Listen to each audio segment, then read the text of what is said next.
dari sekian banyak sifat orang-orang yang bertakwa yang dijelaskan di dalam paragraf ini, salah satunya adalah kalimat wal kadhiminal ghayz. Orang yang kalau di dalam terjemahan diartikan orang yang menahan marah atau amarah. Apa arti kadhiminal ghayz menurut ahli bahasa, yaitu ahli bahasa Arab?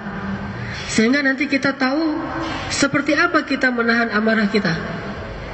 Benarkah suatu teori dalam ilmu psikologi yang mengatakan kalau misalnya kita marah, maka kita harus mengeluarkan marah kita, walaupun mengeluarkannya dengan cara-cara yang positif.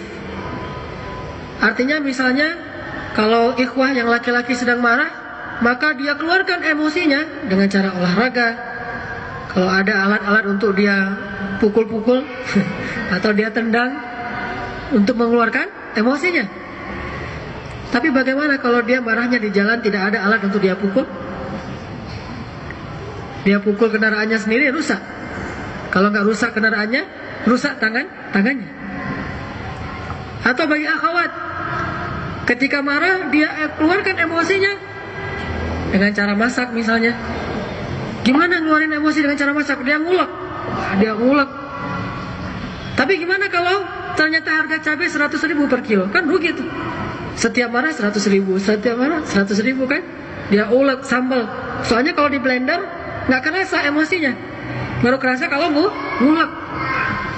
Ya udah diganti dari cabai menjadi tomat misalnya. Tomat cuma 8.000 sekilo, dia ulek. Kata para psikolog. Artinya kalau misalnya kita marah, keluarkan. Terus ngomong aja suka-suka kamu. Wah, teriak. Sehingga kamu bisa plong setelah itu. Udah plong? Belum. Ya lagi terus aja lagi. Kalau orang barat bilangnya usah gitu ya. Ini cara ngeluarin emosi ala psikologi. Benarkah itu? Atau sepenuhnya benar, atau setengahnya benar, atau tergantung bagaimana cara kita menahan emosi menurut ajaran Al-Quran dan Al-Hadis. Di dalam Al-Quran disebut dengan istilah wal kadhiminal ghayz, orang yang menahan emosinya. Coba kita buka literatur bahasa dari para ulama ahli bahasa. Apa pendapat mereka tentang arti kalimat wal kadhiminal ghayz? Pertama,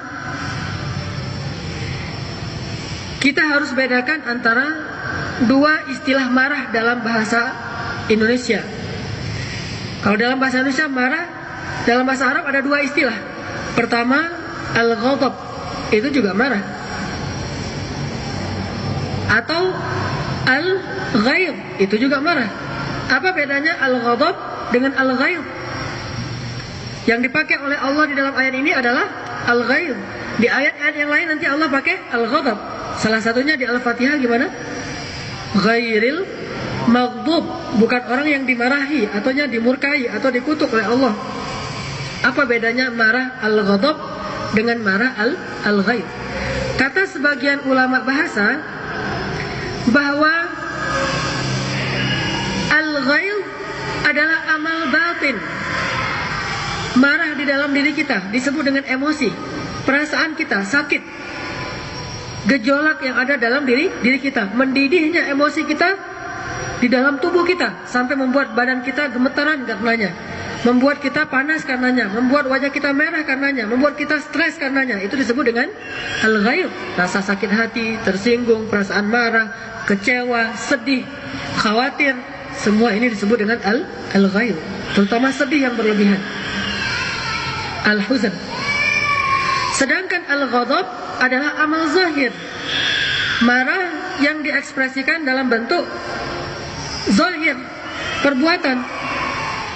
Sehingga karena itu al-ghadab boleh dinisbatkan kepada Allah. Allah marah, tapi Allah nggak pernah sakit hati. Allah marah, tetapi Allah tidak pernah dalam keadaan khawatir. Allah marah, tapi Allah tidak pernah sedih. Dalam arti Allah tersakiti perasaannya oleh makhluk, nggak. Itu al-ghayz.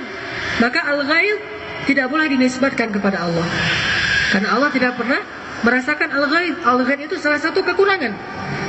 Hanya bisa dinisbatkan kepada makhluk, karena makhluk punya kekurangan. Dia merasakan al-ghaib. Makanya Allah suruh tahan al-ghaib. Tapi Allah al-ghadab, Allah memiliki. Allah marah, ya. Tapi kalau Allah sedih, Allah sakit hati, Allah ngambek, nggak ada itu. Atau Allah bosan? Mungkin Tuhan mulai bosan. Allah nggak bosan.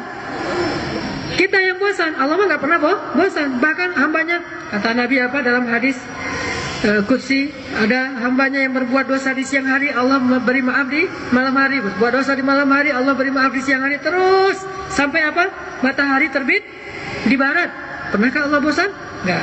Kita husnuzan saja. Mungkin maksud dari Ebit GAD itu hanya sekedar syair saja. Tapi yang pastinya nggak ada Allah bosan. Karena itu masuk dalam kategori al-ghaib. Kalau marah, ya. Allah marah kepada siapa? Orang-orang yang musyrikin wal musyrikat, adh-dhannina billahi dhanna saw, alaihim dairatu saw, wa ghadiba Allahu alaihim. Allah marah kepada mereka, ghadiba alaihim.